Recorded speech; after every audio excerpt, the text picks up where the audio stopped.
Hello प्यारे बच्चों, welcome to our channel उड़ान सपनों की। आज हम करेंगे क्लास 7th की गणित की वर्कशीट नंबर 3, जो कि आपकी डेट 13 अप्रैल की है।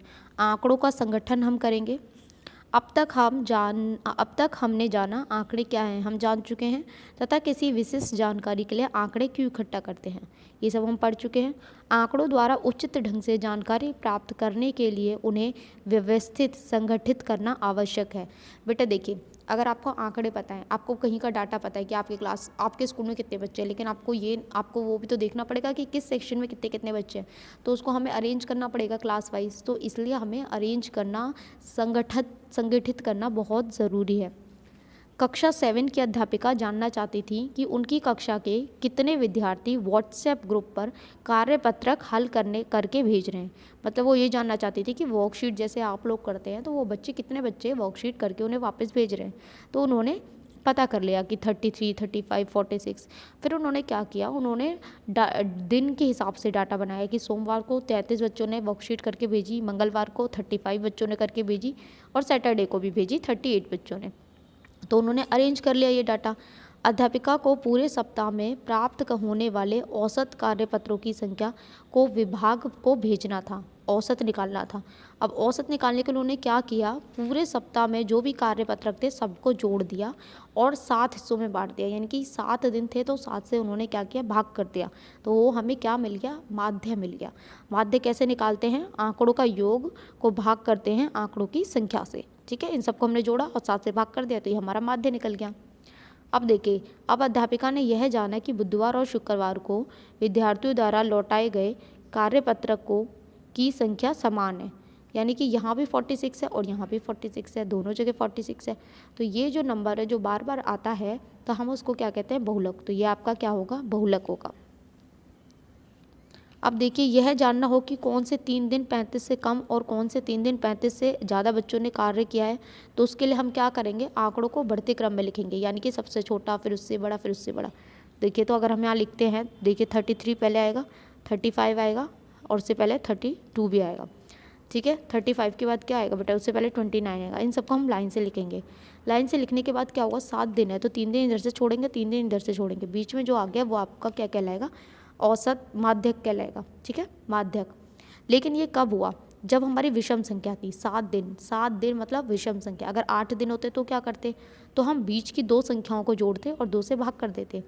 यदि आंकड़ों की संख्या सम होगी तो उनके बीच के 2 आंकड़ों का औसत माध्यक कहलाता है। ठीक है, क्वेश्चंस करते हैं तो आपको क्लियर होगा। फर्स्ट क्वेश्चन क्या है, बहुलक बताइए कि निम्नलिखित कथन सत्य है या असत्य है। बहुलक आंकड़ों में से सदैव एक होता है, ये आपका ठीक है। माध्य दिए गए आंकड़ों में से एक संख्या होती है, ये आपका गलत है, यानी कि असत्य है। माध्यक आंकड़ों में से होता है, यस, ये आपका सही है।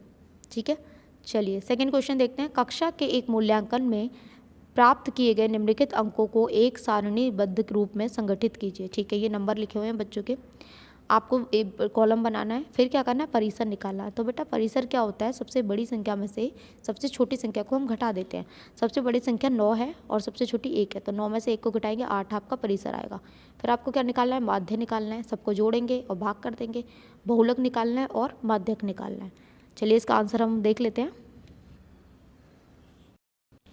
ये देखिए, आपको पहले टेबल में बनाना है, तो आप पहले अंक लिखेंगे, मिलान चिन्ह और बारंबारता। जो 1 नंबर है वो 1 बार आया है, 2 नंबर 2 बच्चों के आए हैं, 3 नंबर 1 बच्चों के आए हैं, 4 नंबर 3 बच्चों के आए हैं, 5 नंबर 5 बच्चों के आए हैं। ठीक है, ये सबके मार्क्स दिए हुए हैं। ये हमने 9 नंबर तक देख लिया है।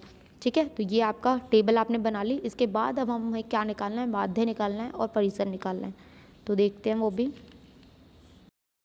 तो बेटा टेबल बनाने के बाद में आपको ये करना है। ठीक है, आप इसको इंक्रीजिंग ऑर्डर में, बढ़ते हुए क्रम में लगा लेंगे सबको। परिसर क्या होता है, सबसे बड़ी संख्या में से सबसे छोटी संख्या को घटा देते हैं, परिसर हो गया। माध्य कैसे निकलता है, सबको जोड़ेंगे और टोटल ये 20 संख्या है तो 20 से भाग कर देंगे, तो आपका ये आ जाएगा 100/5, यानी कि 5 आपका माध्य आ जाएगा। बहुलक वो होता है जो बार बार आता है, तो 5 जो है वो आपका सबसे ज़्यादा बार आ रहा है, तो 5 आपका क्या हो जाएगा, बहुलक हो जाएगा। माध्यक, देखिए माध्यक के लिए क्या करते हैं, 100 जो है वो हमारे पास सम संख्या है, तो सम संख्या जब भी आती है तो बीच के 2 संख्याओं को जोड़ के 2 से भाग कर देते हैं। तो 5 जमा 5, 2 से भाग करेंगे, 10/2 5। तो यहाँ देखिए आपका जो आंसर है 5 ही आया हर जगह। ठीक है, 5 5 5। तो आपका माध्य भी 5, बहुलक भी 5, माध्यक भी 5। टेबल बनाएंगे, टेबल बनाने के बाद आप इसको करेंगे।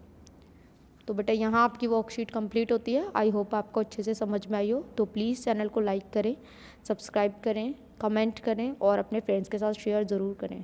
Thanks for watching.